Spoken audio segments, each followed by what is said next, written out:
Welcome everyone to tonight's webinar, Service to Scholar to Success. We'll give it a couple minutes to let everyone come in from the waiting room and into the Zoom room.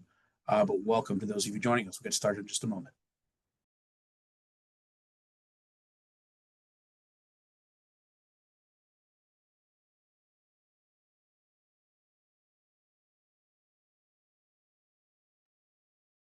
And once again, welcome to those of you joining from the waiting room for tonight's webinar. We'll get started in just a few moments. We're just going to give it a little bit of time for everyone to join from the waiting room. But welcome and thank you for joining us.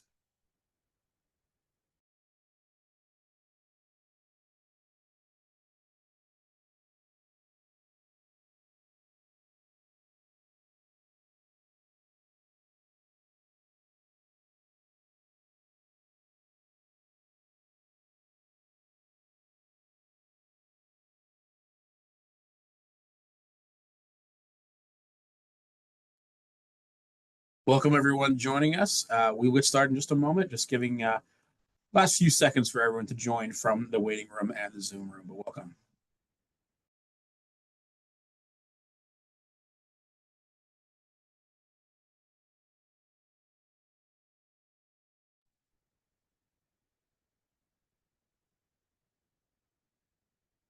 All right, welcome to everyone joining us for tonight's webinar, Service to Scholar to Success with Amherst College, Princeton University, Wesleyan University, Williams College, and Yale University. We have representatives from all these institutions here to talk to you tonight, present some information, really some guidance for, as noted here, military service members and veterans that are looking at selective undergraduate four-year liberal arts colleges, primarily programs that are on campus, in person, and undergraduate as well. So that's what we'll be speaking about tonight. As noted here, we do have live captions available. You can activate that through the live transcript on your screen. So feel free to do that anytime for those live captions while we are talking. My name is Alex Buston. I'm the representative from Princeton University, where I serve as Senior Associate Dean in the Undergraduate Admission Office and Director of Transfer and Military and Veteran Admission as well. We're very excited to have you all joining us, service members and veterans. Hope you've all had a wonderful Veterans Day this week. A special shout out to the Marine Corps celebrating your 250th birthday as well this week. We're all very excited to be here, and we'll go ahead and get started and let you all know who we are and do introductions. So on the next slide, we've got some contact information, and I'll pass it to my colleagues. We'll go in the alphabetical order to introduce ourselves. Nick, go right ahead. All right, thanks, Alex. Welcome, good evening, everybody. Thank you for taking time out of your day, your evening to spend with us and learn a little bit more about our institutions and some ways that you can be best prepared for applying. My name is Nick Fritz. I use he, him pronouns. I am a Senior Assistant Director of Admission at Amherst College, located in Amherst, Mass. And I am part of our transfer and our military team. So thanks for being here again. And I'm going to turn things over to Noble at Wesleyan. Thanks, Nick. Good evening, everyone. Thanks for joining us. My name is Noble Jones. I'm Associate Dean of Admission at Wesleyan University in Middletown, Connecticut. I am the advisor to the Wesleyan Veterans Organization, as well as chair of our Veteran Admission Committee. Over to Dean. Thank you, Noble. Hello, everyone. Happy Veterans Day to you all yesterday. I hope you had a great day. It's nice to see you all here today. My name is Dean Mendes. I'm Associate Director of Admission here at Williams College, and I'm the coordinator of our Transfer and Veteran Admissions team. And we are located in Williamstown, Massachusetts. And I will pass it over to Patricia. Thank you, Dean. Welcome, everybody, and good evening. My name is Patricia Way. I work at the Yale Admissions Office. I am Director of Admissions for our Eli Whitney Students Program, which is a non-traditional students program. I review transfer applications as well, and I am Director of Veterans Outreach for Yale. And my contact information is right there. Feel free to, all of you, to take a picture of this slide if you want our contact information handy. And I will now give it to my colleague who will talk about why we do this together as a group. Thank you, Patricia. And to It's a great group here, alphabetically, a very WWY heavy group, which is great because it does leave us into the why we travel together, what we're here for. So I want to give you a sense of the agenda that we're going to cover, a little bit about what we hope to achieve when speaking to you jointly. We certainly will speak about our own institutions, but we're all well known as institutions that are highly selective undergraduate liberal arts colleges with some incredible resources. You certainly are probably aware of the academic resources that we offer. We also have a lot of resources with respect to our communities and the way that we support our students, not just financially when it comes to how we support them in terms of financial aid, scholarships that we offer, but also how we support our students as they get onto campus. And also during the admission process, how we get to know students during the admission process, but to share some information about how our admission processes work to really give you a sense of more than just what you know about these institutions, how they may tend to be not just selective universities, expensive universities and communities that are very close knit, but these are much more accessible, attainable, and affordable research universities and colleges that than a lot of students tend to think. So we really want to spend some time talking about those main concepts about how admission works and how to approach that from your perspective. A little bit about financial aid, of course, a little bit about transfer credit. If you're thinking of applying as a transfer student, maybe transferring some of those credits that you've gained over the last 2 years or so. And then we'll certainly talk about our support services that we offer on our campuses. There are some general concepts that we have, but also some things where we all do things a little bit differently, have a little bit different academic or non-academic programs. So we want to highlight what those mean across the differences in our institutions as well. So we'll take a little bit of time to speak about us individually at the end. Then we'll wrap it up with the Q&A, where we'll definitely encourage you to use that Q&A box during the live presentation as we talk to certain areas. Maybe give it a little bit. We'll talk a lot about the questions that were asked in advance through the upcoming slides, through our general information about, like I said, financial aid, admission, transfer credit, and support services. But as we get to that end, please go ahead and attack that Q&A box. Send us all your questions. We'll type some of them, our responses as well, but also answer a good number of them live as well.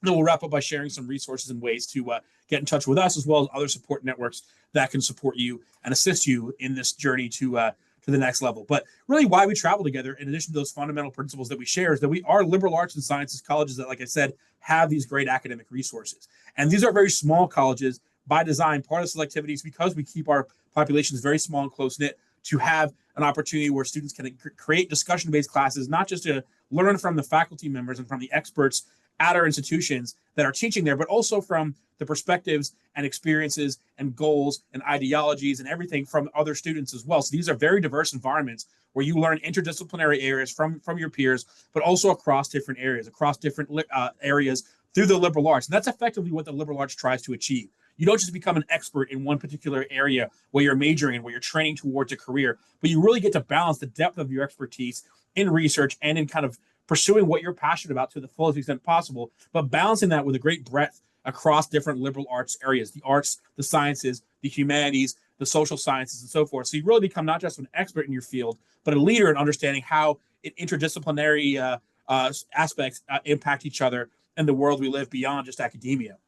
We think learning happens inside and outside the classroom. So these are communities where you not only go to class and you learn in the classrooms, but you learn in the living spaces, in the residential spaces, in the extracurricular and recreational spaces on campus as well, from, again, peers who have very diverse levels of talent and experiences and whatnot. So these diverse communities exist within the classroom, but also within the residential spaces as well. So we really feel that these diverse perspectives are valued. And that is a strength that you bring to the table as a military service member, as a veteran, that you have a very unique, a very small percentage of the population, the U.S. population, and single digits has served and applies to attend these undergraduate institutions as an enlisted individual rather than attending one of the academies. So that's a valuable perspective that certainly brings a lot to the learning experience where peers are learning from each other on our classrooms.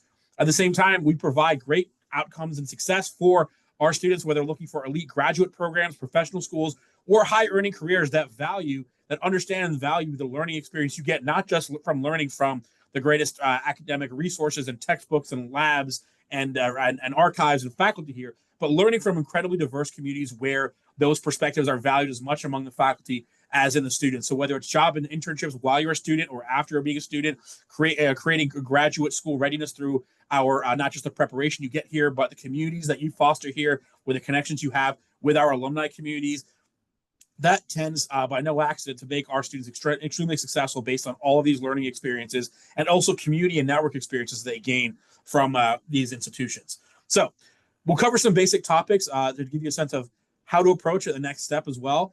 So I'll pass it off to my colleague Noble, to give us a little bit more background about the overall picture of building a compelling application within our holistic admission review process. Thanks, Alex. Much appreciated.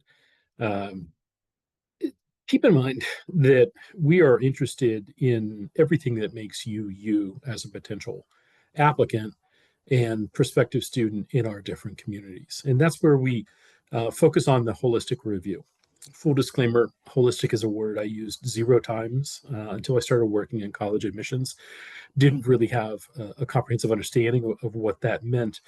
But think of everything in that wheel there that comes together to demonstrate both your academic potential to succeed, the preparation that you've brought on board, both in the secondary school, any post-secondary work you might have been able to accomplish while enlisted, but also all of the skills and attributes you've acquired during your service, suggesting your academic preparation, as well as your potential to contribute to our different campuses. And so we begin that comprehensive review at your transcripts, right? A base level to identify your preparation, how well your work in the classroom and through your service, also perhaps through employment, if you've been separated for a while, can translate to our academic environments. So transcripts, how well you've performed, how well you've prepared across the liberal arts and sciences, so that you can be nimble in our different institutions and pursue areas of interest to you. If you've taken test scores and if they're required, should you submit them, that is one piece of it. Of that puzzle, we'll contextualize that information, of course, with all of the different parts of this pie in front of us. We're really interested in your voice, and the application presents your opportunity to present your unique take on something. And I don't want you to discredit or shy away from speaking to your military service, be it through choice or by circumstance. It is really important. And your story matters to each one of us and to our colleagues when we're sitting around the committee table. I've sometimes heard veterans say, I wasn't deployed or I didn't have this, really dramatic experience.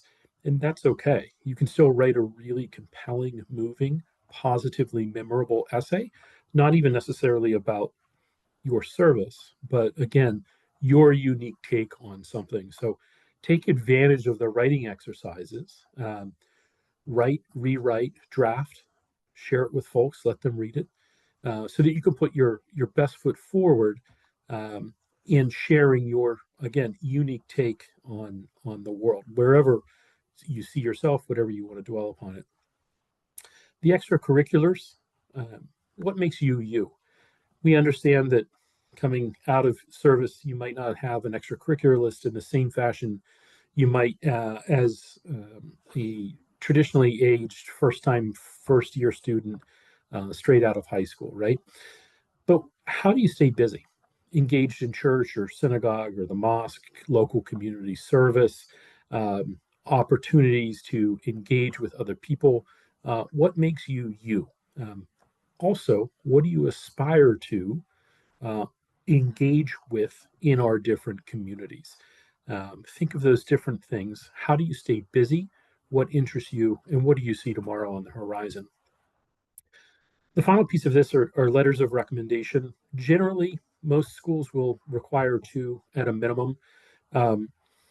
I'll recommend, and we'll vary a little bit from campus to campus, that one of those letters come from a college faculty member who has taught you in a course, online or in person, but somebody who can speak to your preparation to transition to our in-person residential learning environments, as well as a letter of recommendation from your service. So somebody who can speak to all of the positive characteristics that you've exhibited during your enlisted service. Those go a really long way. If you want other recommendations submitted on your behalf as well, we'll accept those happily in the academic world through a result of service or also through employment, should that fit. So feel free to have those different arenas represented as we're creating that holistic picture. For those new to us, just as background, we do make these decisions via committee process. Typically, every application will be seen through at least 2 sets of eyes before they move on to a committee, where you'll have many colleagues around the table. So just as an aside, in our instance, the committee process is 4 individuals, 2 of our vice presidents, the first one of admission and financial aid, as well as the VP for student life. And then we have a military veteran who's also a professor of the practice in our Center for Study of Public Life, as well as myself as committee members. So you have lots of different eyes as we come together to compile this holistic picture of who you are. So I hope that helps. Remember that context is key. And I'm going to reiterate, it's on the screen there. Your story matters, right? We're really interested in who the person you are today and what you see for yourself tomorrow. So don't discredit, don't discount anything through this process. I'm going to pass it over to Nick now, I believe, to talk about transfer of credit. Awesome. Thanks so much, Noble. Ooh, and the white balance is real here. So I'm going to talk about transfer of credit. But I also want to make sure that we touch on the fact that transfer isn't the only option for you to our institutions. So if you're interested in pursuing transfer as a pathway, I think something that you should be thinking about is the way that the preparation that you have gone through your journey, how that's going to map to these institutions. Note that they are slightly different at each institution, so you should reach out to the admissions officer who is here tonight on what it might look like specifically at that school. I know Amherst can feel a little rigid in terms of our transferability. Other schools here have a lot more flexibility in relinquishing credits and things like that. So make sure that you have the right information for the schools that you plan to apply to. If you are applying as a transfer student, you'll obviously submit all of your transcripts from the institutions that you have attended post high school, whether that's pre-service or post-service, along the way, whatever that looks like, you'll include those transcripts. The kinds of courses that tend to transfer to our institutions are the kinds of courses that we offer at our institutions. So courses in the liberal arts and sciences are a safe bet.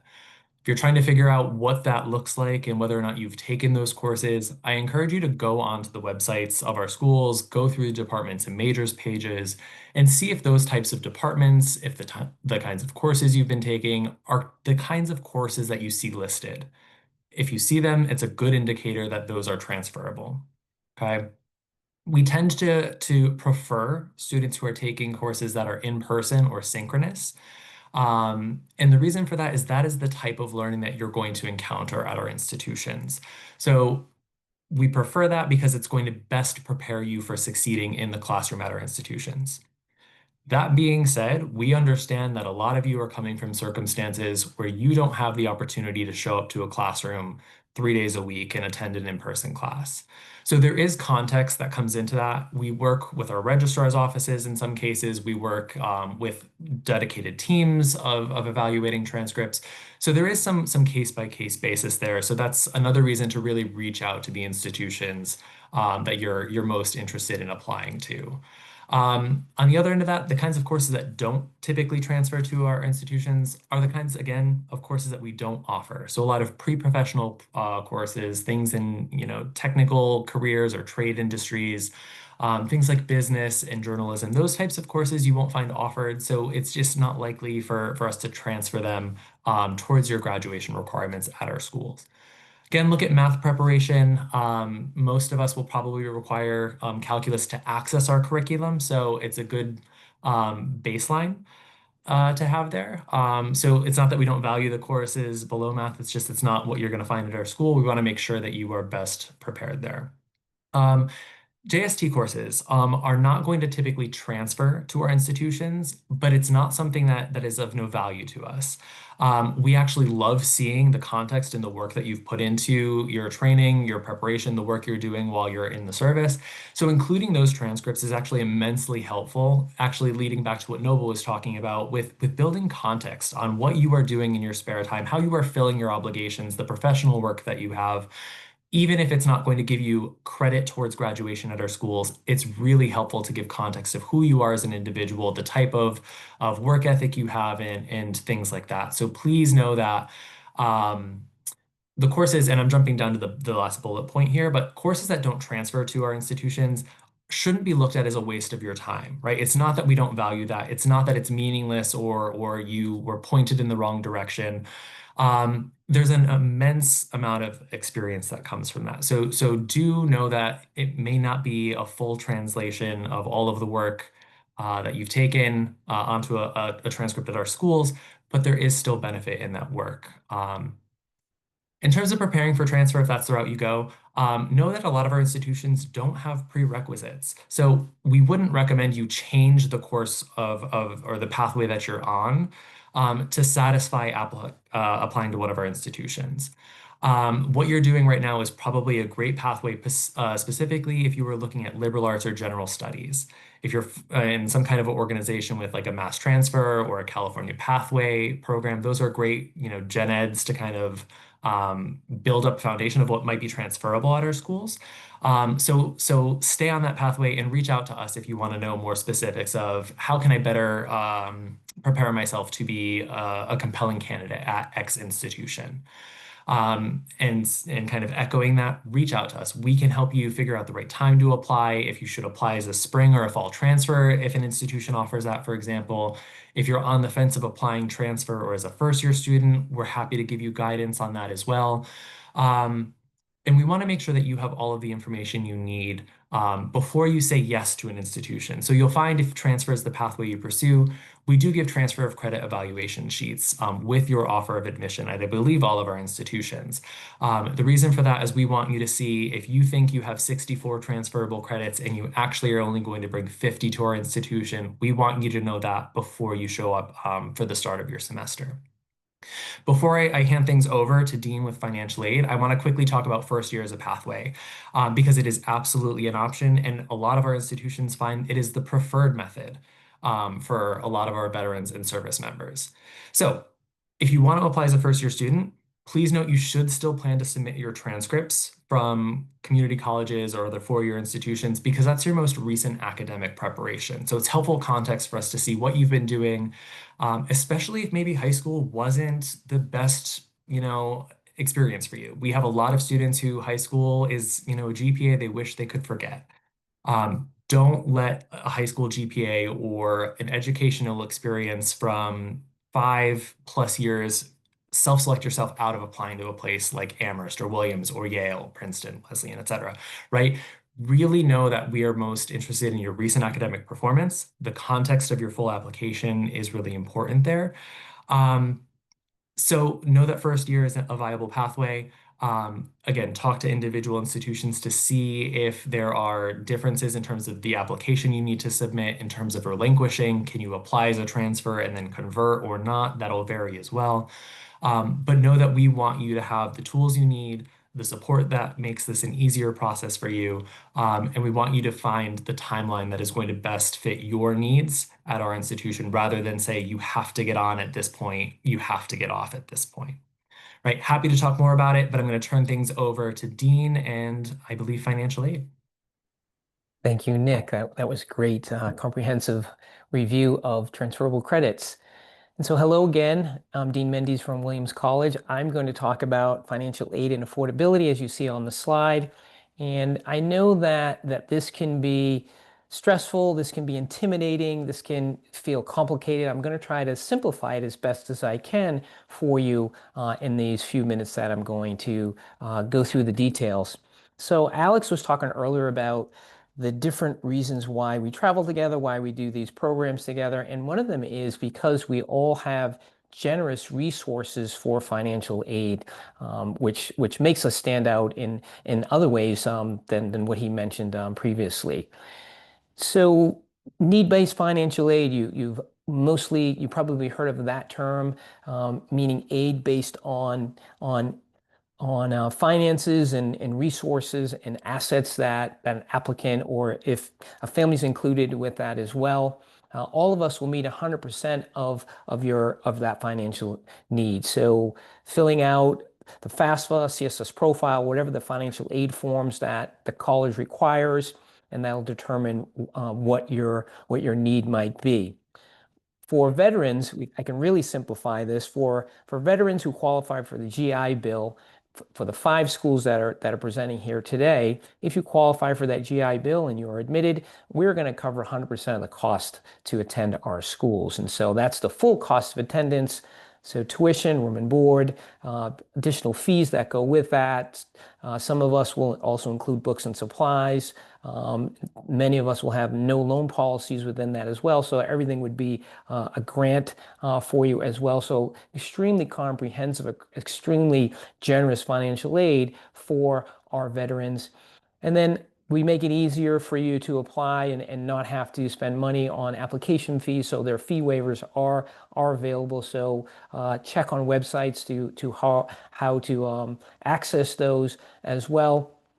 And as Nick was mentioning, the application round that you apply as well, and we're flexible with our veterans to apply as a first year, as an early program or regular decision or transfer. And so the application for financial aid is typically going to be due at the same time of whatever round that you're applying to as well. So follow the instructions there, and all of you have lots of responsibilities that you are tackling while you're going through this process. So time that out, look in advance. So if you have to complete that financial aid piece well before, because you're going to be traveling, or you're going to have platoon duty or something that's going to take up a lot of your time, and you need to get that done. So time that so you can have that done in time to send it in for that deadline.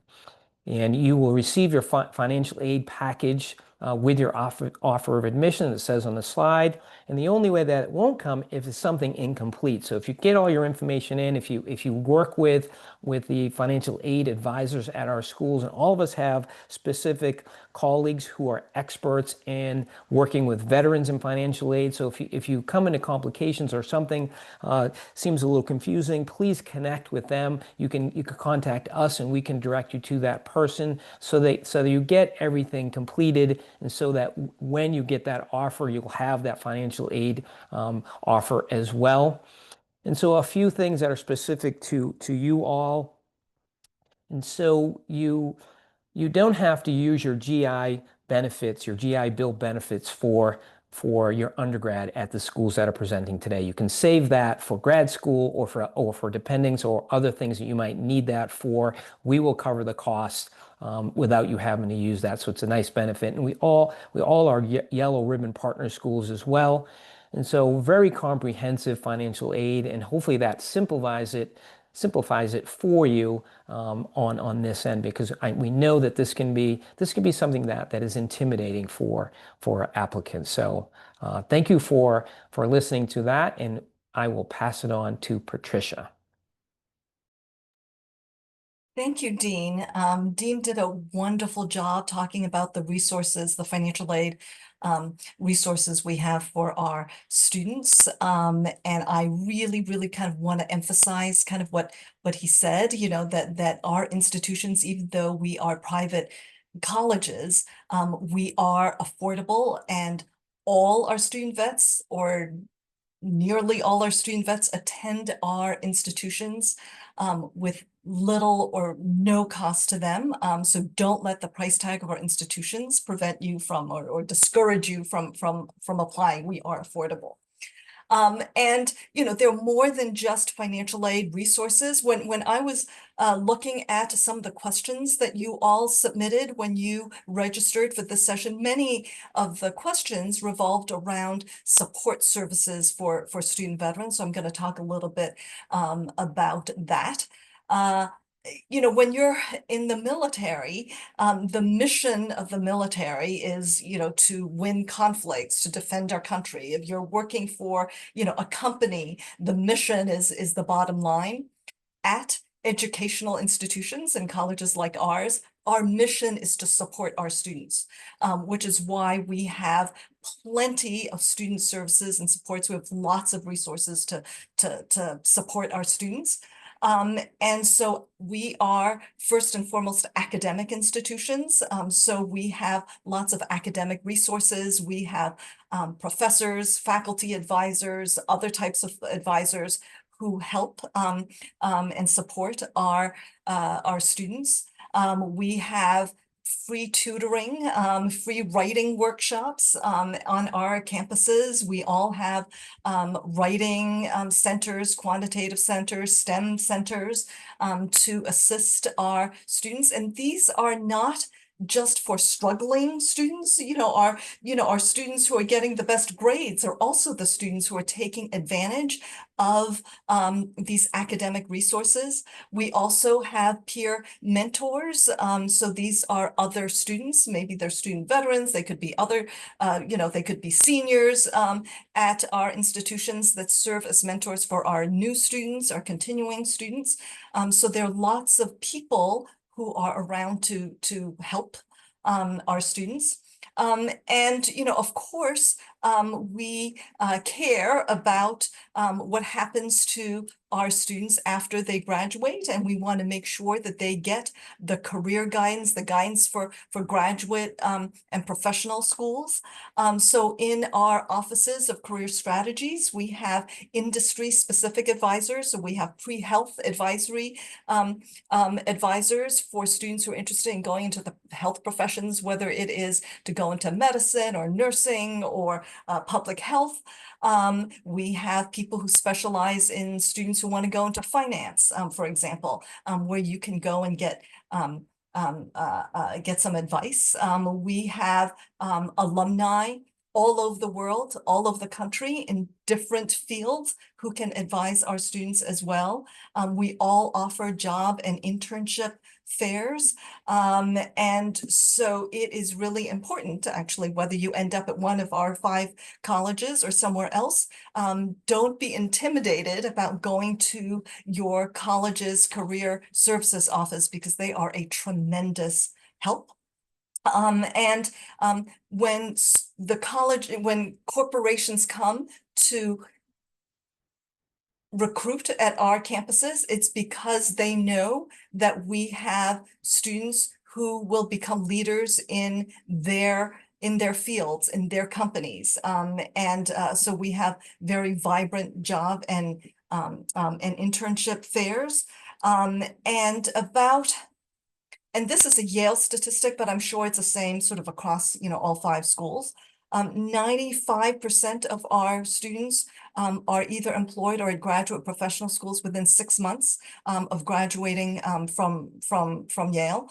And so our students, they do get jobs, they get well-paying jobs, they get into graduate and professional schools.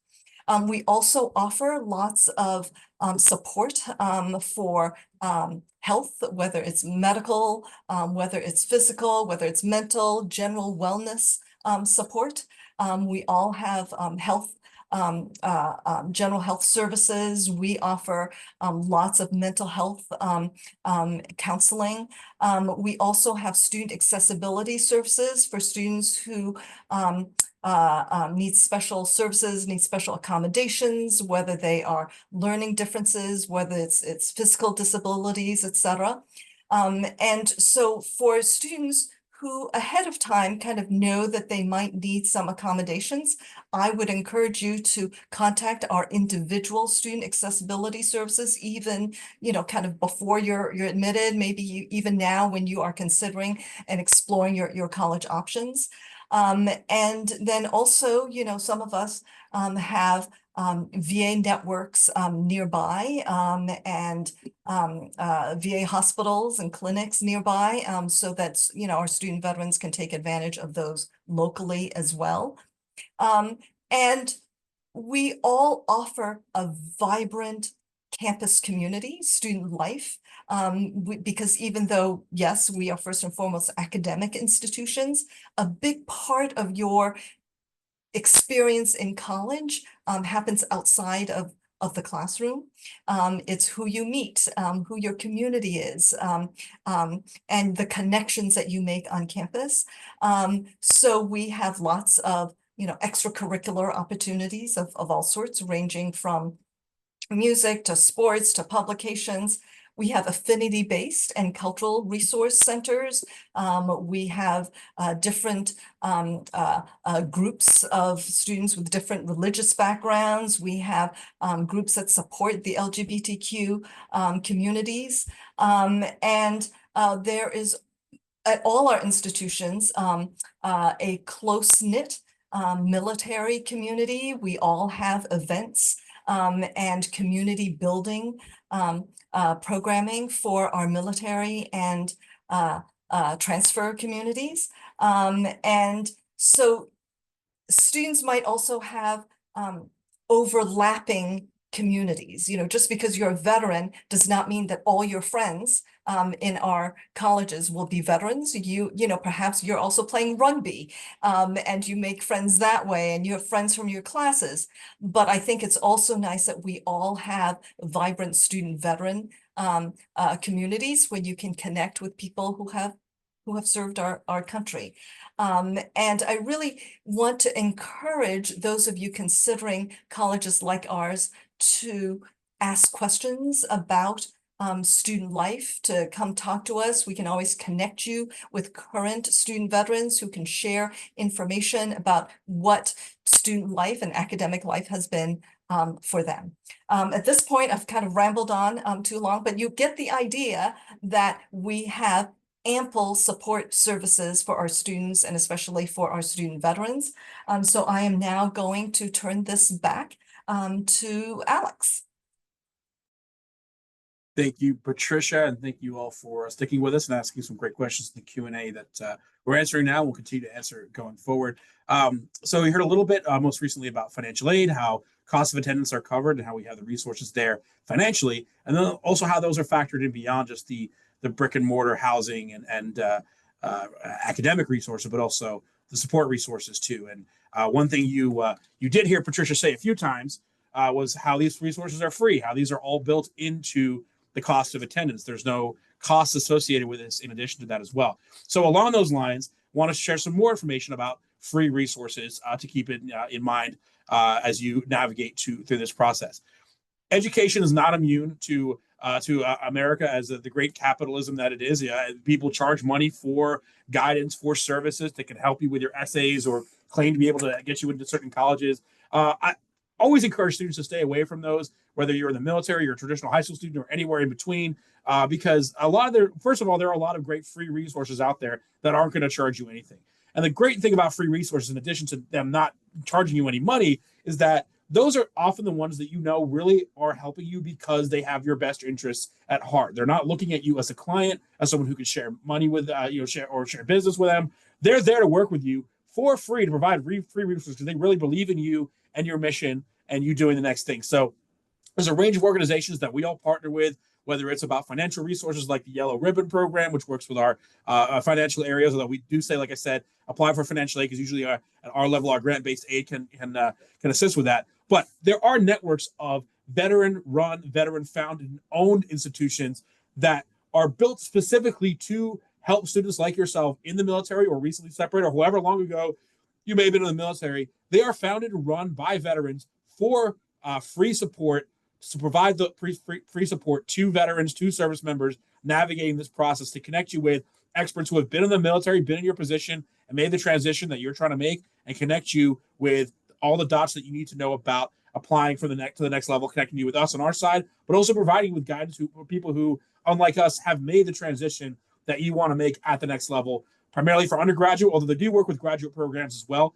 Service to School is the biggest network that will work with any U.S. Service member or veteran, regardless of branch, what you want to do, where you want to study. They will connect you with institutions like ours to assist you in this process with everything from essay writing, resumes, or also make those connections beyond that as well. The Warrior Scholar Project is also a national nonprofit run by veterans for veterans and service members, where they provide things that can work towards your academic transition. So these workshops or boot camps, they call them, that are usually a week or two long on partner campuses like ours, as well as many other colleges too. And they also create a network of alumni who have been through these programs that in many cases, after these workshops, go on to study, maybe with the support of Service to School or otherwise, at one of these great institutions that host these programs as well. So there's a great support network there as well. And then for those of you who are Marines, most commonly active duty Marines looking to transition out, the Marine Corps offers the Leadership Scholar Program, which can assist you with getting the academic foundation that you need to begin applying to these colleges while you're still in the service, to actually allow you to make that transition simultaneously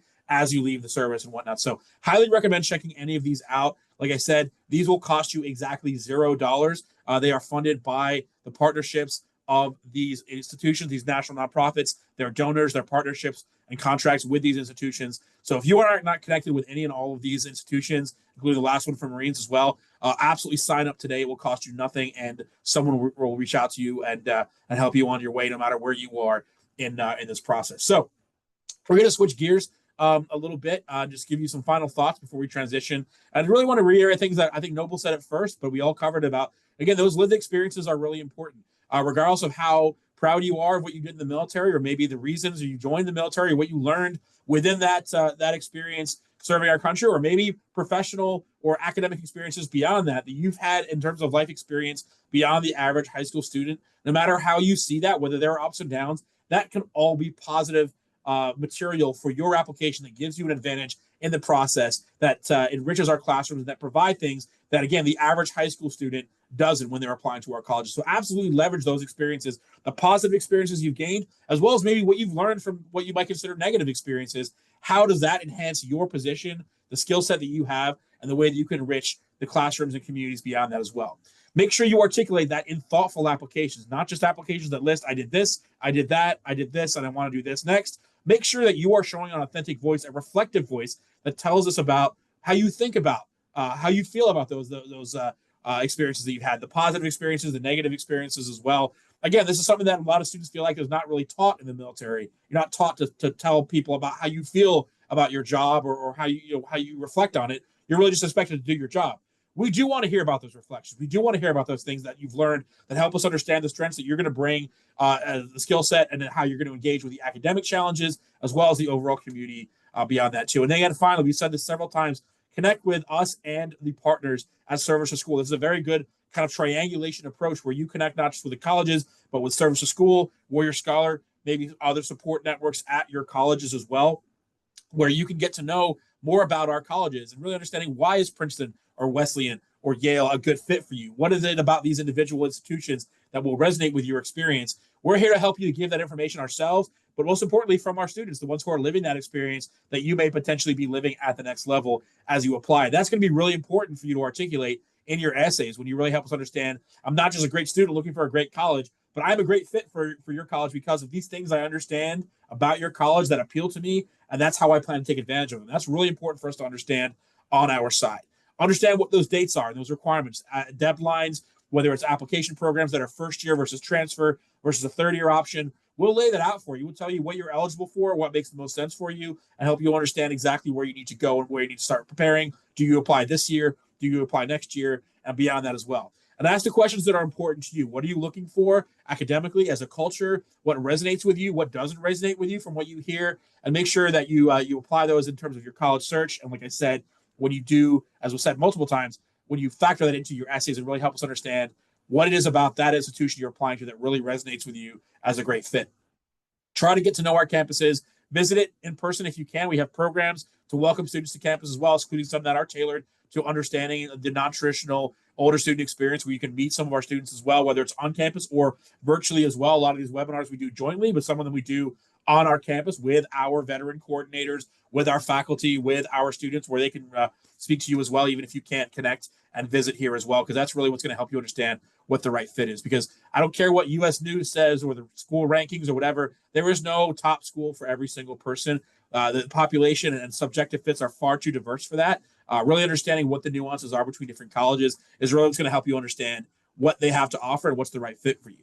So with that in mind, very quickly, we're going to give a rundown about how a lot of these common threads we talked about are in some ways implemented a little bit differently across different types of institutions that we have. So like in the beginning, we're going to go in alphabetical order and have Nick kick us off and tell us a little bit about Amherst and the overall experience for all students and veterans there as well.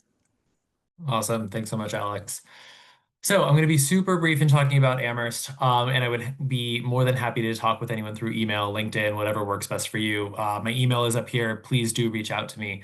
So Amherst, as I said at the top, is in Amherst, Massachusetts. We're about 2 hours from Boston, 3 hours from New York. I think two things that are particularly unique to the experience you'll find at Amherst are we have an open curriculum and we're part of a consortium. The open curriculum is designed to give you complete flexibility and independence in your course of study. It means no student at Amherst has the same pathway as another. We don't have distribution requirements or core classes. If you come in as a first year or a transfer student, you will shape what your experience looks like outside of completing major requirements. The classes you take are up to you.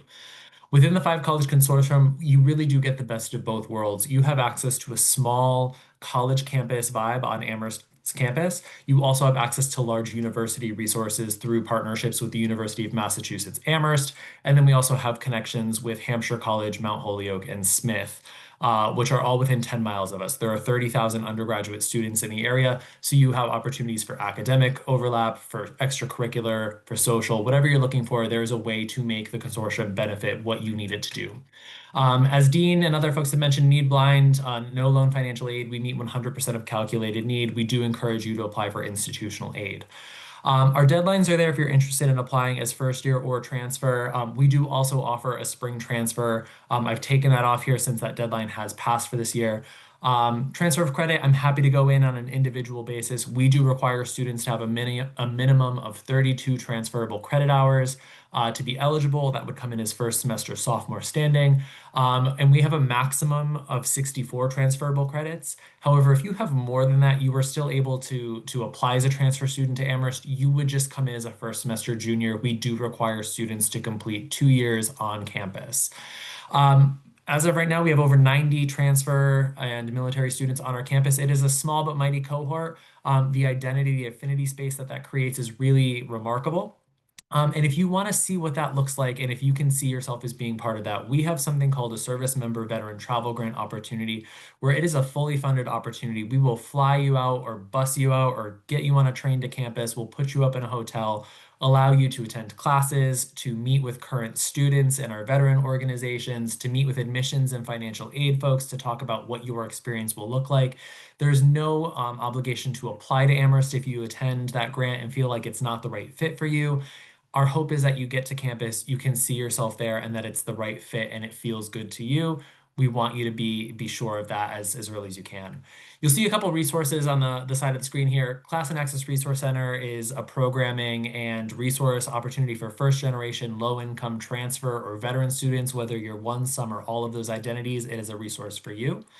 We have things like the Returning Student Society for our non-traditional students who maybe are coming back to higher ed after, an extended absence. We want you to feel like you have a space where, you need a little break from the younger students, the traditional student pathway. It's a space for you to say, I'm going to talk about adult things for a minute, right? That's the space for you, as is our Transfer Student Association. We do guarantee housing at Amherst for all students for their entire time on campus. It is residential dormitory style. If you're looking to live off campus, we can work with you on that. Financial aid can adjust some things to make that a little bit more of an easier pathway. Happy to talk through that on an individual level as well.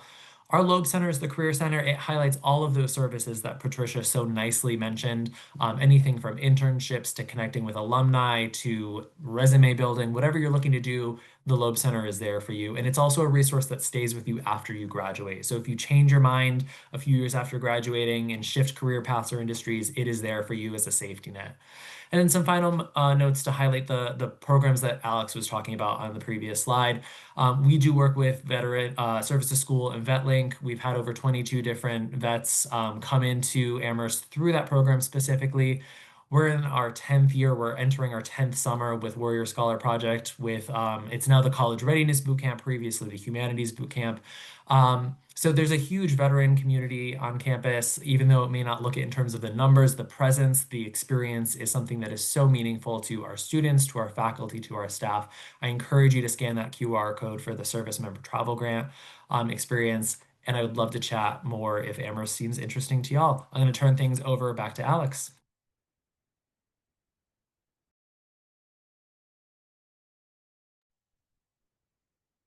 Thank you, Nick. Sorry, my camera froze there for a moment. Absolutely fantastic. Again, with all the free resources I said and everything, and a lot of it, people say, is it really, that it sounds too good to be true? Is it really all free? Absolutely 100%. Take advantage of that travel grant at Amherst and anywhere you can find it, because it is absolutely true, and can't recommend it highly enough. So here to talk to you a little bit about Princeton. If you missed our earlier introduction, I'm Alex Buston, Director of Transfer and Veteran Admission here at Princeton University, where I'm the Senior Associate Dean in the Undergraduate Admission Office. A lot of you asked how to contact us. Here's my info. It's all up here as well, by phone or by email as well. And my calendar is linked there too. I have the QR codes, which I'll flag first to give you a chance to scan those if you're thinking about, if you're going to be on campus anywhere near this weekend. If you can travel down to Princeton, New Jersey, scan that first QR code. We have a full day open house for veterans, where our faculty, veteran coordinators, and students will be conducting a full day of programming, as well as an application workshop and financial aid workshop. If you can't make this weekend, check out our Military Mondays and Transfer Tuesdays. These are, this QR code will take you to both our in-person programs as well as our virtual programs that are tailored for veterans, for non-traditional students, for transfer students within the process for applying, but also getting to know campus as well beyond that too. As I mentioned earlier, we're in New Jersey, Princeton Township, a small town right in the middle of the state, in between New York City and Philadelphia, about 50 miles or so from each one. So a good balance between being a suburban area and near those major cities. We're a pretty small undergraduate institution, about 5,700 undergrads, which, being quite rare for a major research university, outnumbers our graduate students almost 2-1. And we have over 100 undergraduate veterans and increasing in the undergraduate population. Still a very small institution, a 5-to-1 student faculty ratio. And it's a research based institution that provides research opportunities for absolutely everybody. And housing is also guaranteed for all undergraduates, whether you're coming by yourself, whether you're coming with a family, with children, for children. We have pet-friendly housing as well as family year-round housing and childcare stipends that are available to assist with that for those of you coming with families. You're not required to live on campus at any point. You can use our housing grants for off-campus stipends as well. But most of our students do live on campus, even those with families, because it is logistically easier.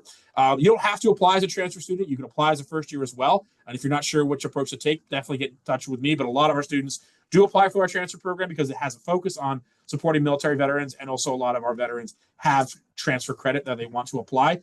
It was basically created and reinstated in 2018, like I said, with a focus on U.S. military veterans and non-traditional students. It is fall term entry only, so we don't have spring term entry for any students, transfer, first year, traditional, non-traditional, or otherwise, to bring everybody in at the same time. If you are looking to apply as a transfer student for fall 2026, which is the next term, that deadline is March 1st. Well, like I said, you can apply in our first year process. November 1st was the early deadline. January 1st is the regular deadline as well. Again, which is right for you. Set up a call through my information above or scan my calendar. We can sit down for a half hour or an hour over Zoom, talk about what you've done, where you want to go, and what makes the next best step for you. We are test optional this year and next year through 2027 for all students, and we are permanently test optional for active duty applicants as well. So if you're active duty, you're applying while you are or were recently active duty, you do not have to take any standardized tests. We have a huge range of support, similar to what Patricia mentioned, through our Office of Transfer, Veteran, and Non-Traditional Student Programs, which includes transfer and faculty administrators who are used to working with all ranges of older students, community college students, online students, and as well as a veteran coordinator, a Marine Corps rifleman himself. He was recently featured on one of our communications programs as well, so definitely check that out as well. And many of our students, too, our student organizations are of great support to our students too, who are transfers or veterans or any combination of those. We have the Princeton Transfer Association, the Princeton Student Veterans Organization, new this year, the Princeton Women Veterans Group as well. So a huge range of support here. You can check them out on Instagram and on our website through these handles here. I will say that for all of our veterans, just about all of them do qualify for a full financial aid grant, which covers tuition and living expenses as well, without the use of GI Bill or Yellow Ribbon. You can certainly use this if you want, but as was said earlier, as for most of us, it's not required, and very few students have to. So anyway, that was a lot of information. I probably went a little bit over time, but please take advantage of the opportunity to learn more through these links above and getting in touch with me. I'd be happy to talk to you even more and connect you with our students and our faculty Now I'll pass it on to Noble to tell you about Wesleyan. Thanks, Alex. Wesleyan University, we are a fully residential campus in Middletown, Connecticut.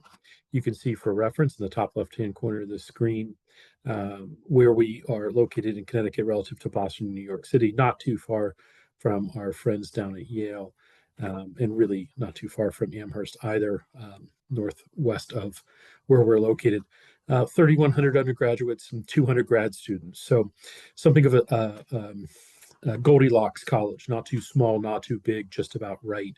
More than 400 scholar teachers as faculty members who have the expectation to both to continue to generate new knowledge, but also predominantly to teach in the classroom. Our faculty teach in what is a rare course load for higher education, 2 classes per term, with a regular sabbatical every 3 years, so that they are doing a lot of research.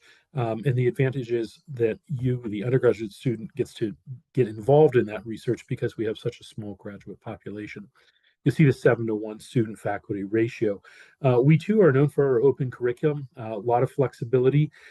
There is some method to the madness, right? When you declare a major, which typically you're not allowed to do until second semester of your sophomore year, you'll have different departmental requirements from which to choose. But until you do so, the encouragement is to explore across those 47 different majors. As a result, a really high number, about 45% of students will double major as a result. And you'll see the focus there is on interdisciplinary learning. So looking for those connections across the different disciplines. And that's really lent itself to the structure of our university as well. For veterans, we host our own no-fee veteran application. It's a little bit of a different practice in this space. It opened on August 1, as it does every year. It stays open until May 1st, and that's for veterans only. You then can elect, which has been discussed earlier, to do a credit reset and begin as a first-year student. And you can make that indication on that application, which was, I'll say the application was developed through our Wesleyan Student Veterans Organization based upon their experiences as military veterans, enlisted folks transitioning into our campus. As part of that application, we also have a travel assistance program to campus. You can use it prior to application. You can apply for it after admission. It's up to you. I generally encourage students to at least be in communication with me so that I can review transcripts and whatnot. I don't want to get anybody's hopes up falsely, but we do offer that full travel assistance program as well. For our veterans, we too meet 100% of the cost of attendance. Average financial aid package is in excess of $98,000 with no loans. Benefits optional. They're your benefits. They're yours to exercise. Should you choose, you can elect to save them for your dependents or partners. What we do is provide 2 different letters for financial aid, one with the application of benefits, should you qualify, and one without. So you can understand the implications of the monthly housing allowance, the basic housing allowance as part of your package or not. Importantly, we do offer on-campus year-round housing, including family and dependent housing options, typically in apartments or in single-family homes. Wesleyan owns and maintains 150 different standalone houses around campus. So we have these opportunities for veterans and families to be a central part of our community, but still have that independent private living experience. On campus, our student support team begins with the Veteran Student Life course, which is a partial credit up to 4-semester course. You may elect to choose to help you share, I guess, investigate and then potentially share your veteran identity, identify elements of leadership that you might wish to embrace in our campus community. And that's a partial credit individual class.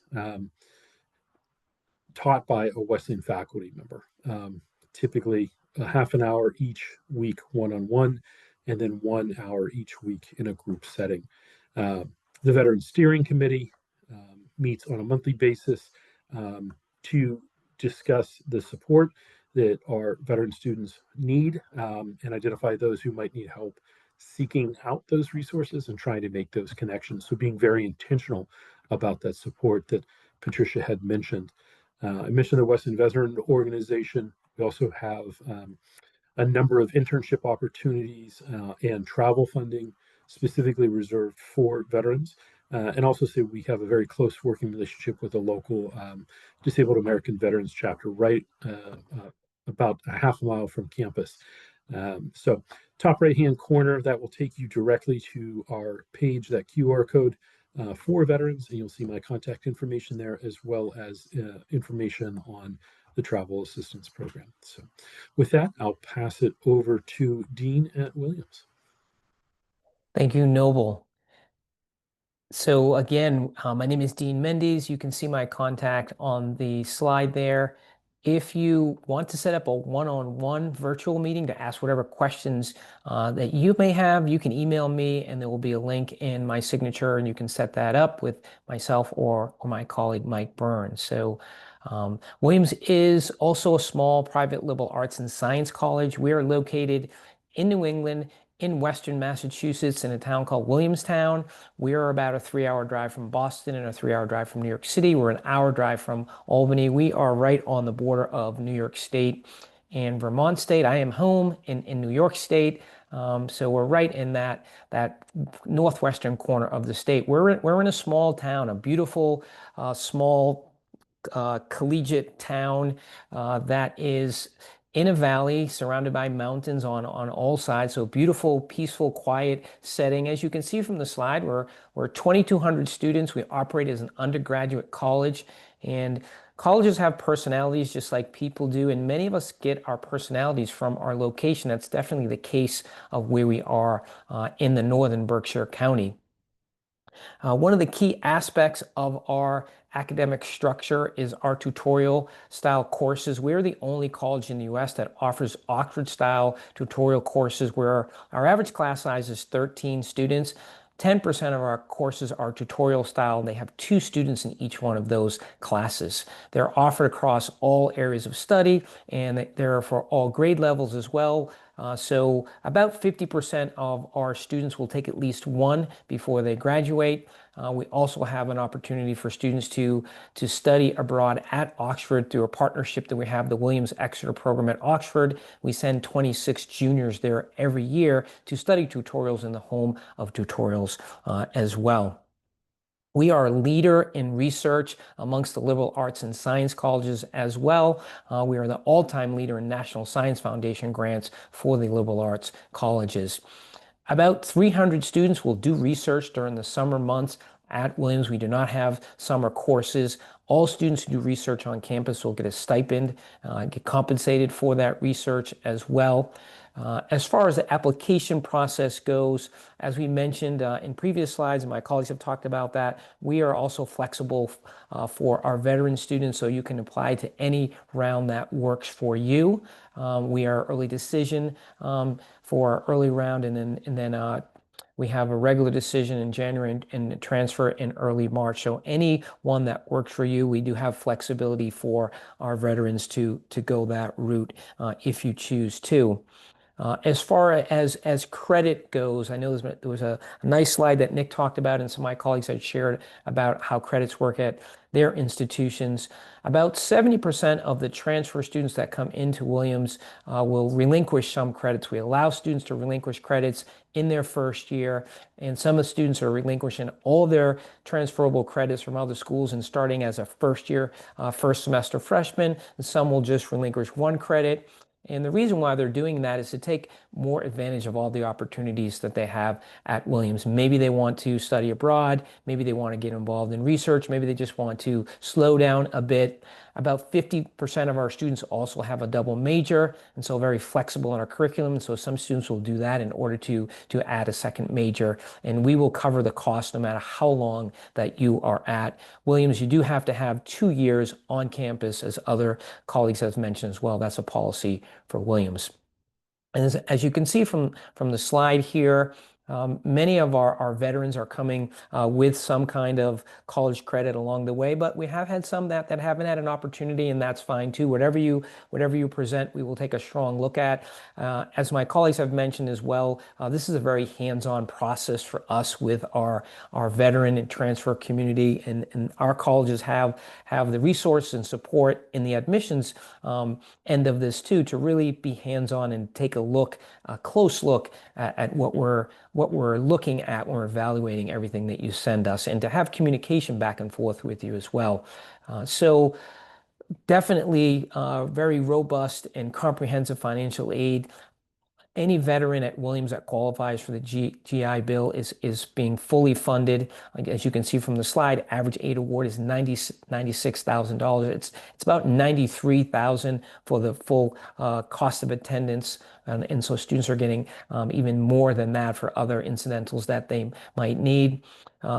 So again, no application fee for transfers and veterans, and then opportunities to be included in everything that you want to be included in, or to focus on your military experiences or other identities that are salient for you as well. We do have a transfer military affiliated VSA program. We just had a nice brunch on Sunday with local veterans that they invited to our campus. We do have a director in the dean's office who will be the point person who will support all of our non-traditional students, transfers, and veterans. So Tamanika Stewart, and she's available. If you need to talk to her, you can reach her through me. We are test optional for all applicants, and so not something that we need. If you have them and you want to send them, you can, but they are not a mandatory part of our application process. The QR code there is for our veteran admissions page, so take a look at that. There's a lot of good information on there as well. And we will be having a Williams student chat session in early February. If you want to talk to some of our transfer and veteran students, there will be a chance for you to sign up for that. Now that you're on this session, we will have your contact information and you will get an invitation for that. So that's a quick overview of Williams. I will pass it on to Patricia. She can talk about Yale. Thank you, Dean. Yale is located in the city of New Haven, Connecticut, which is a vibrant small city. It's roughly halfway between Boston and New York City. We're just a few towns over from where Wesleyan is. We're probably about an hour and a half from Amherst, maybe 2 hours from Williams, and I don't know, maybe 2 hours from Princeton. So we're all in the Northeast.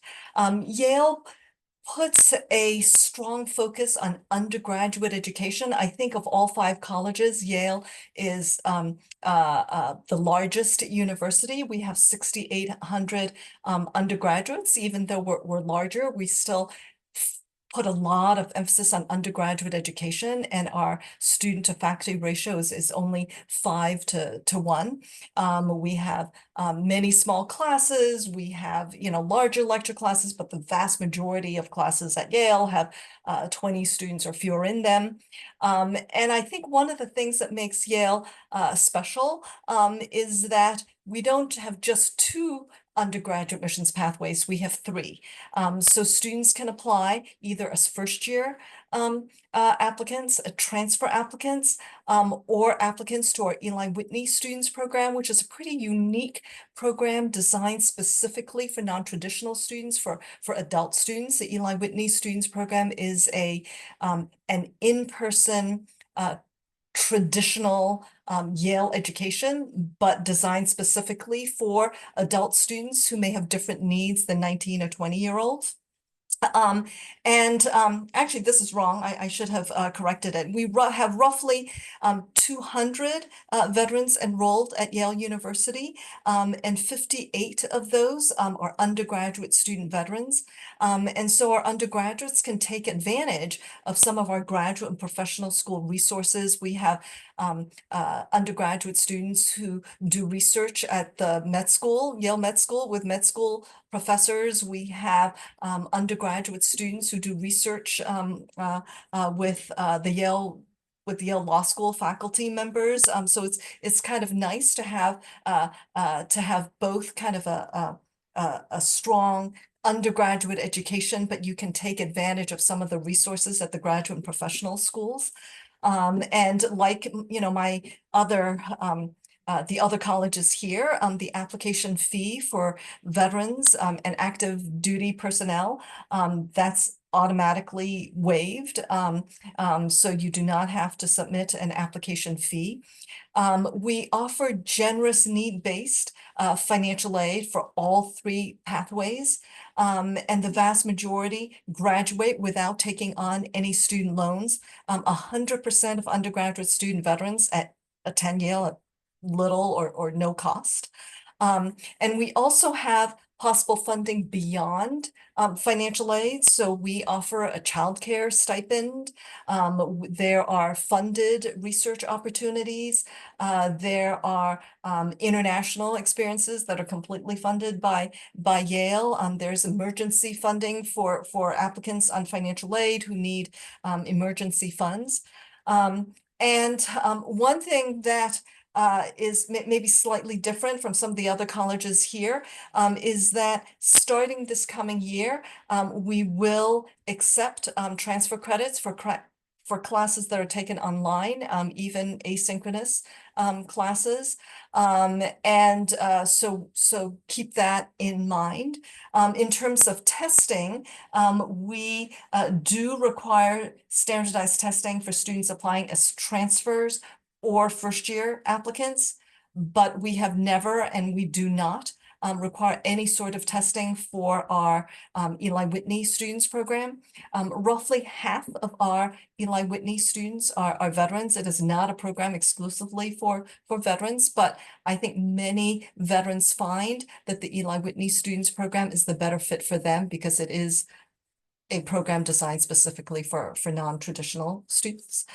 So I know that we want to leave time for more questions. So I'm going to turn the program over now to Alex.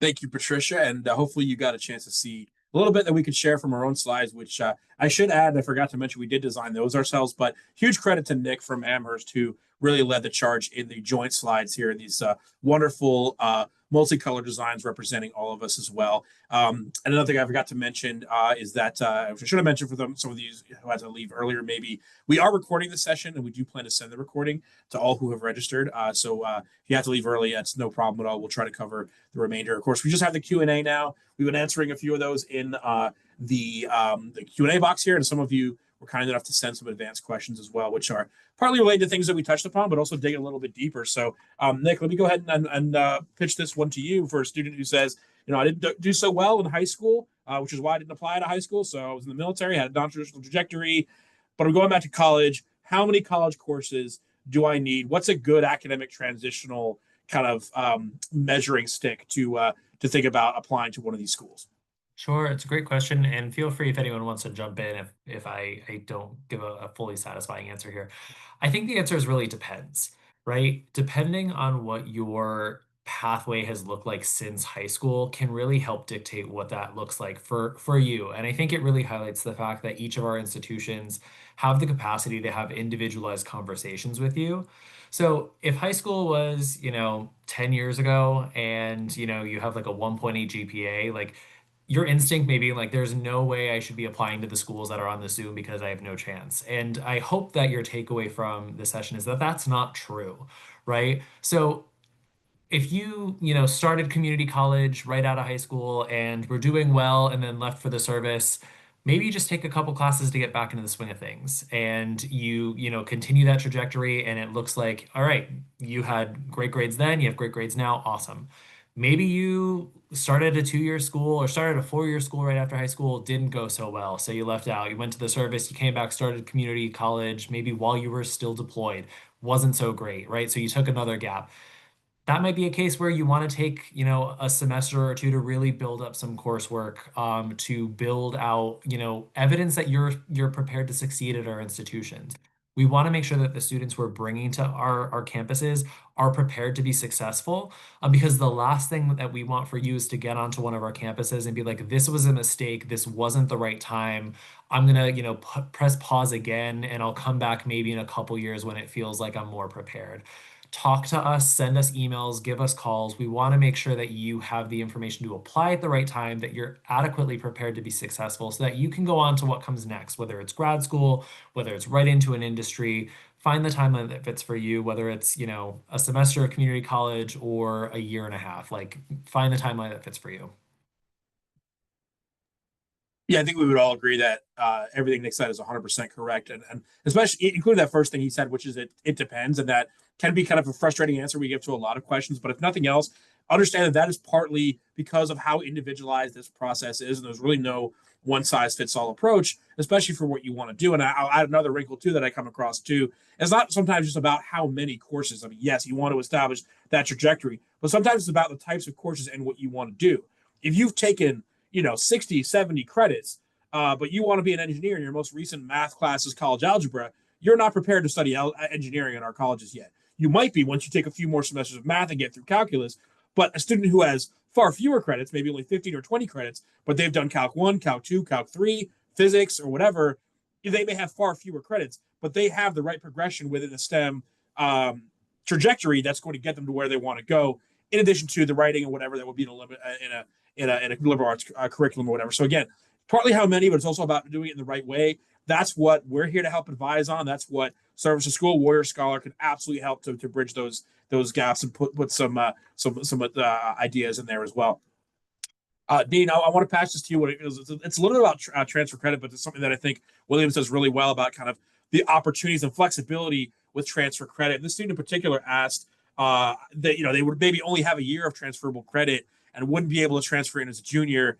Is it okay to come in as a sophomore, or maybe to have more flexibility to spend more time at our institutions?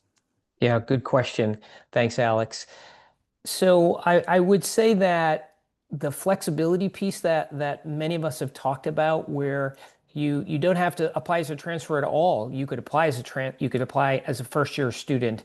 The registrar is the keeper of the credits at four-year colleges, and so they are going to determine what courses that you have taken are going to be transferable, and it's going to be different for each of the colleges that are here, or just in general. Some of us could do unofficial ballpark credit evaluations. I know I do that for prospective students, and we can take a look. It's not anything official to say, you have these 12 courses, and it looks like 6 of them might be transferable. And so some schools will have policies where you have to have a full year, 2 semesters worth of academic work to come in as a transfer. And if you have less than that, then you're going to be a first-year student.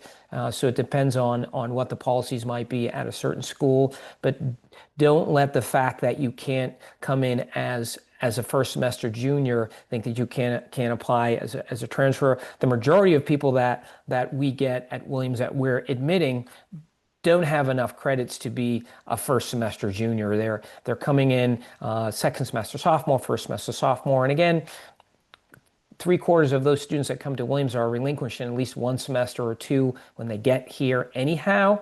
So there is flexibility within that, but the fact that you don't have enough, or you don't have an associate's degree, that shouldn't stop you to applying as a transfer. But for a lot of the schools, you have to have at least a full year to be eligible to apply as a transfer. Absolutely, really good important point to make. If you're applying through a first year process, which you can, you're coming in as a first year. That's basically how that works. That's kind of what you're applying for, as is a high school student. When you apply as a transfer, there's usually a lot more flexibility there. And again, we'll work with you to make sure what makes the most sense. Noble, a question kind of a line about admission, and maybe thinking about kind of those aspects of lived experience that the ways to represent that in addition to the essays, right? Students ask about the JSTs or maybe online courses that don't transfer, resumes, or for any of you who work with Service to School, they have a VetLink addendum that helps to quantify and qualify a little bit of your military service. What kind of approach, Noble, should students think about when providing that material in terms of how we review those aspects, whether it's the JST, whether it's the resume, the MOS, or what how should students kind of approach that as they submit that material to us? Absolutely. A resume that translates those different military experiences into so that civilians can understand them, quite frankly, I think would be really helpful. Each one of our application types will have an additional information section on it where you can just do a brain dump and say, here's what I've done, and this is why I feel it is applicable to a potential college environment. Again, might not be traditional book learning classroom setting, but work out in the field. DLI work does translate really well to our different campuses and suggests a strong foundation for success. So I think the thing is to be proactive, share that with us. If it's been impactful to you, we want to know about it. And that's up to you, again, how you portray yourself. That's the ultimate thing that you do have control over in this process, is how you choose to present your different experiences and interests. So be proactive.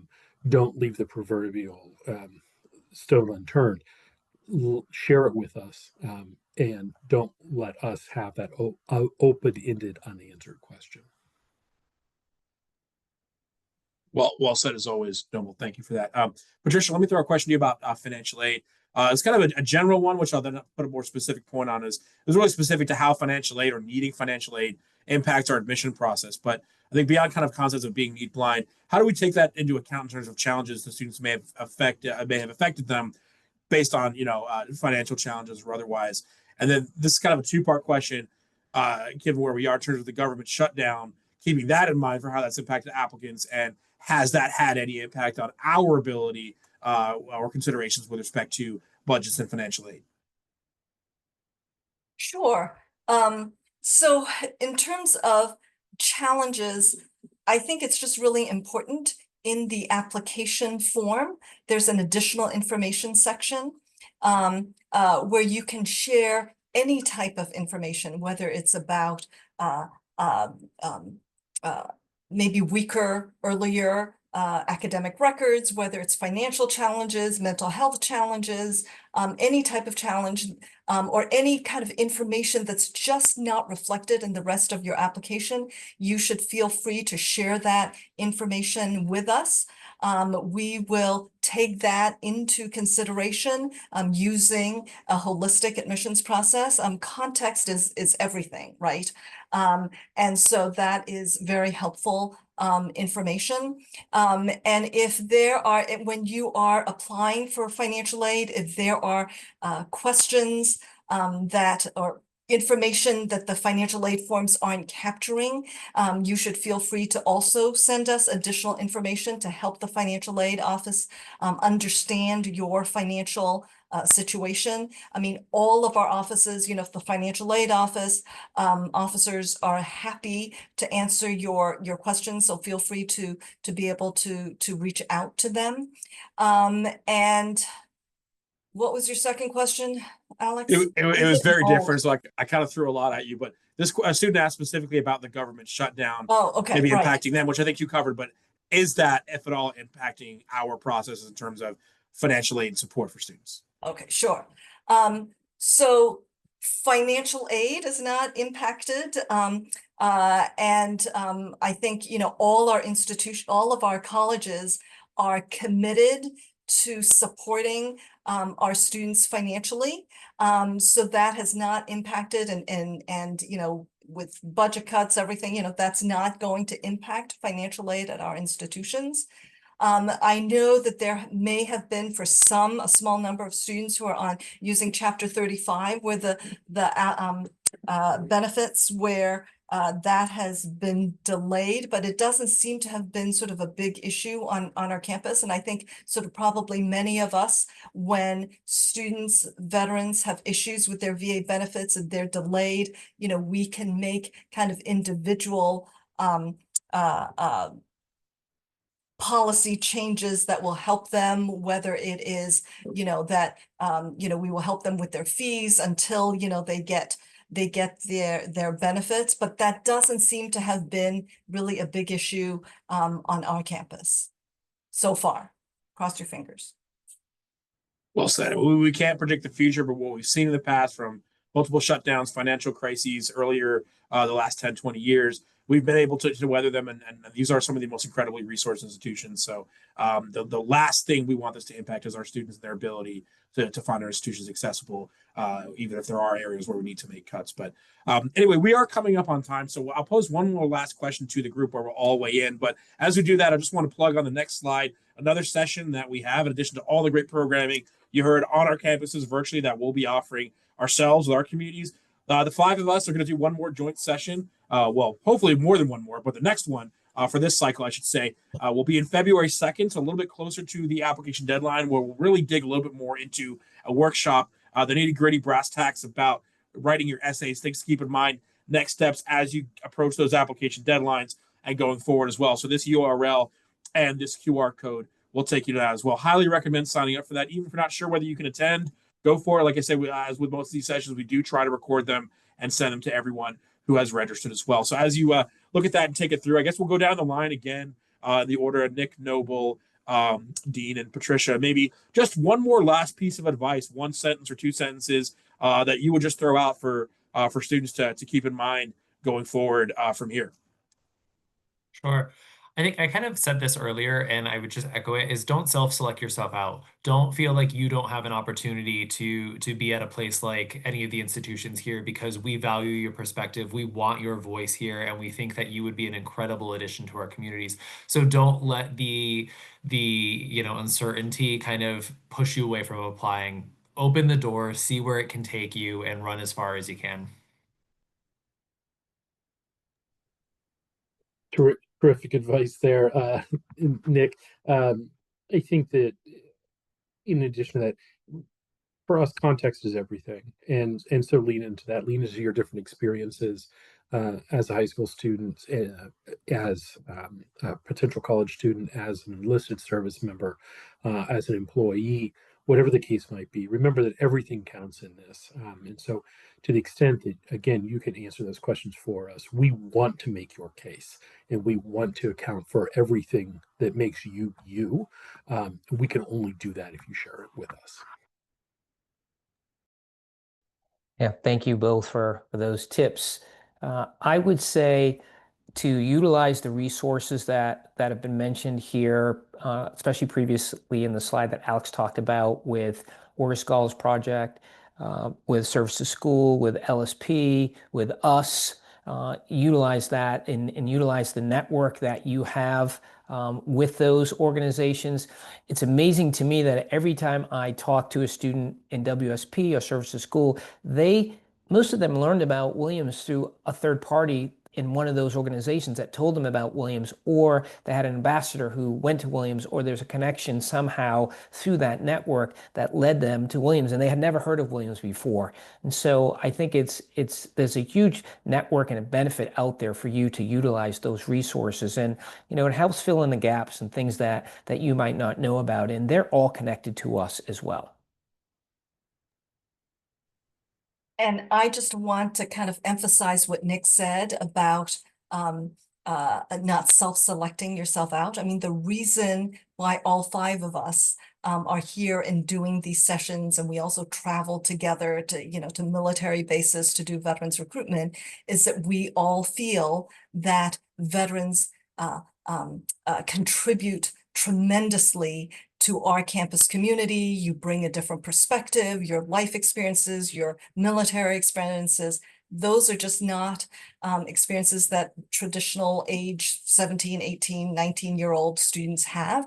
So you really bring a lot to our campus. And I think coming to any one of these five institutions can really be life-changing. I mean, that's certainly what our Yale students say.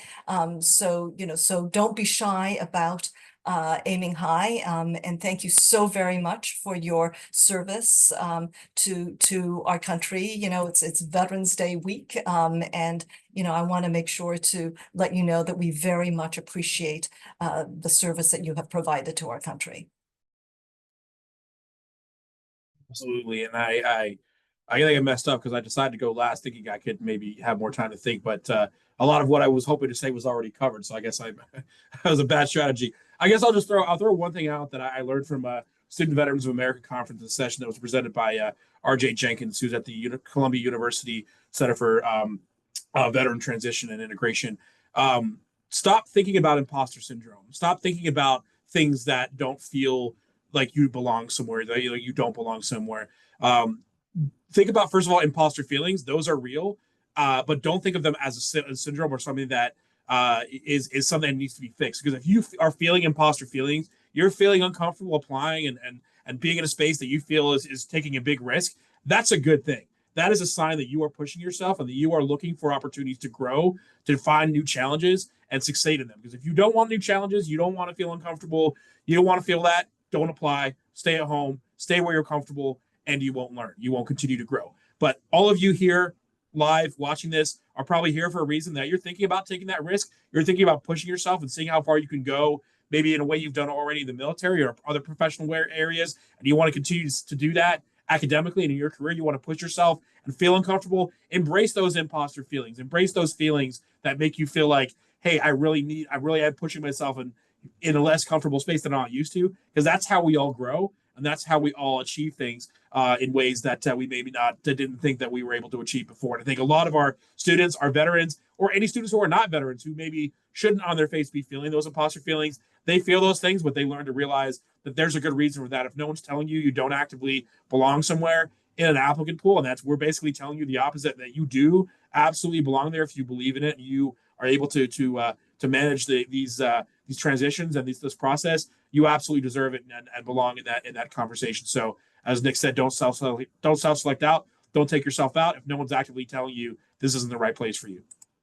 So with that said, want to once again echo everything Patricia said about thanking you all for your service, and hope you all had a wonderful Veterans Day, a great 250th Marine Corps birthday, and we'll certainly celebrate the other branch birthdays as well. Please do stay in touch with this information and that we've provided. If this was maybe the second or third or 10th time that we've talked, great, glad to see you again. If this is the first time, please don't make it the last time. Continue this conversation with us and our institutions, and we're happy to continue talking to you going forward. So thank you all again for your time this evening, or whenever you're watching this. Wishing you all the best going forward. Please stay in touch and have a wonderful evening, everyone. Bye.